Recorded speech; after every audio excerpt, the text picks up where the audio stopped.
kafir yang duduk dalam negara Islam dan dia tidak ada hasrat untuk mengambil negara orang Islam, dan dia tidak buat kacau pun, cuma dia duduk ada dalam perlindungan negara Islam, itu dia panggil zimmi.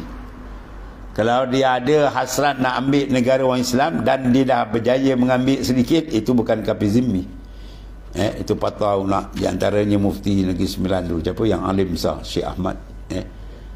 Kafir yang masuk dalam negara kita, yang masuk berpolitik untuk mengambil negara, maka itu kafir harbi gitu.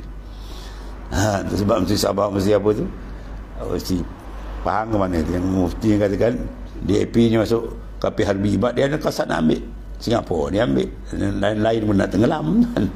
Dia ada hasrat nak mengambil, sebab dia masuk dalam politik tujuan dia nak ambil kan. Dia menang akhir dia ambil. Itu kafir harbi, dia kafir yang boleh perang ni. Ada pun dia tak masuk dalam bidang politik, dia duduk, dia berniaga apa semua, itu kita ada perlindungan dia. Dan dia kalau mati ni kena tanam dengan dia. Kapan tanamkan, bayar oleh lah. Dan yang dijanjikan, apa kafir janji? Kafir muahad, yang ada perjanjian. Dia masuk dalam negara Islam, ada perjanjian damai dan sebagainya, dia tak boleh buat apa-apa, dan yang buat makna benda yang merusuh dan sebagainya, itu kafir muahad.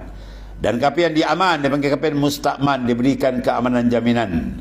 Dan adalah belanja kapan dan menanam daripada hartanya lah, ambil harta dia. Dan jika tiada baginya harta, maka orang yang menafkahkan dia, cari keluarga dia. Dan jika tiada, maka harta Baitul Mal. Last sekali Baitul Mal cover juga.